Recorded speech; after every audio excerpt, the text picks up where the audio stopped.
Bonjour à toi. Dans cette vidéo, laisse-nous te montrer la voie de l'auto-école du collège Moriyama. Et si toi aussi, tu passes à la conduite en ce moment, ce manga est fait pour toi.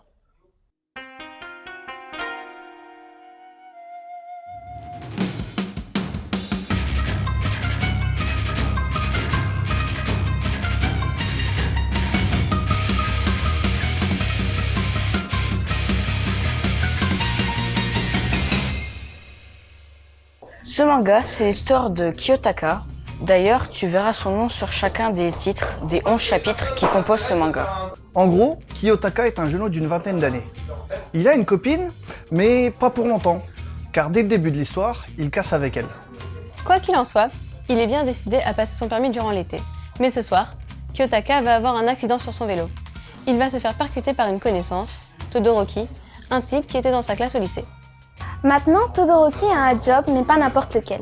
Il bosse pour des yakuza, et son patron, il aimerait bien que Todoroki soit son chauffeur, mais pour ça, il faut le permis. Et tu t'en doutes, les deux petits gars vont passer ensemble leur permis dans un institut assez particulier, le collège Moriyama. Problème, c'est un peu un repère pour les yakuza.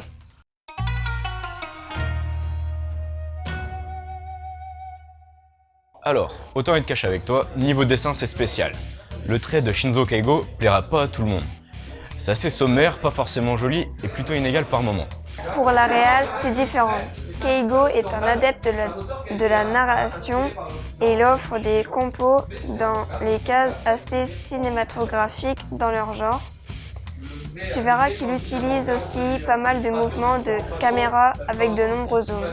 Pour la mise en case, elle est très raccord avec la réalisation générale et a juste la petite pointe d'originalité qu'il faut pour lui donner de la personnalité. Le tout donne un manga avec un émou à la fois classe et sophistiqué. L'auto-école du collège Moriyama est éditée chez le Lézard Noir, comme Tokyo Allen Bros et Holiday Junction, d'autres titres de Shinzo Keigo. On est face à un manga de taille intermédiaire avec une couverture disposant d'illustrations très estivales. La reliure est solide, le papier est épais, et on sent qu'on n'a pas affaire à une édition merdique. Par contre, j'ai pas compris pour les onomatopées. Un coup elles sont en Jap, un coup elles sont en VF, vraiment chelou. J'aurais aimé avoir un peu plus d'infos sur le titre en pré ou post-face, mais j'ai eu beau chercher, il n'y avait que dalle.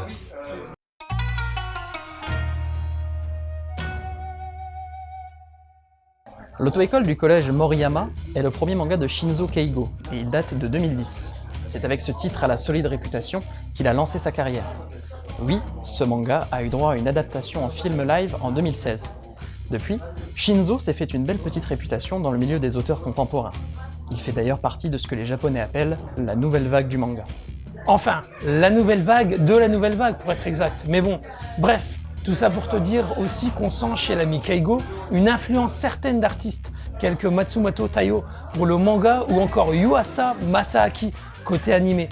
Son dada, c'est la narration tranche de vie au sens large, sans prise de tête.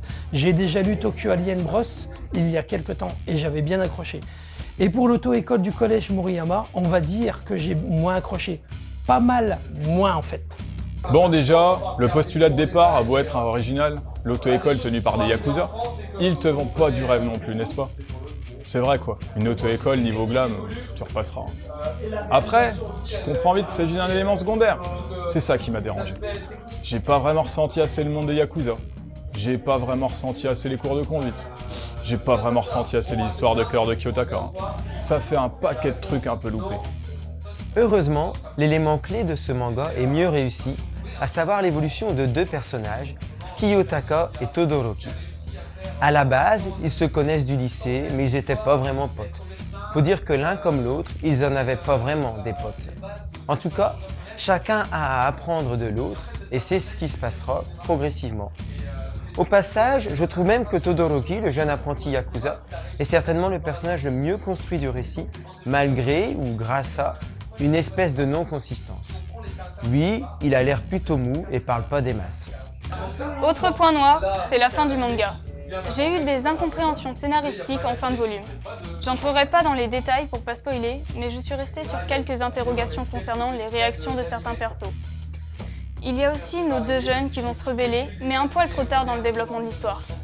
Je terminerai donc par te dire que l'auto-école du collège Moriyama est un manga assez léger en apparence, avec quelques personnages intéressants en termes de développement et une forte belle réalisation. Mais à mon sens, cette première œuvre de Shinzo Keigo n'est pas suffisamment aboutie au niveau graphique et scénaristique. Je lui préfère largement Tokyo Alien Bros. Mais justement, en guise de conseil, va lire Tokyo Alien Bros de Keigo. Tu y feras la connaissance de deux frères extraterrestres venus en mode espion sur la planète Terre. Sinon, je sais pas ce que ça peut valoir, mais il y a également un recueil d'histoire courte de l'auteur. Ça s'appelle Holiday Junction et tu y retrouveras 7 petits récits, tranches de vie. Enfin, pour la blague, va lire InXLD, le manga culte sur le street racing, les courses de bagnoles illégales qu'on fait en pleine ville. Voilà, c'était les visiteurs de Nuit Blanche. J'espère que cette petite chronique t'aura donné envie de lire l'auto-école du collège Moriyama. On te laisse et continue de suivre la voie du manga.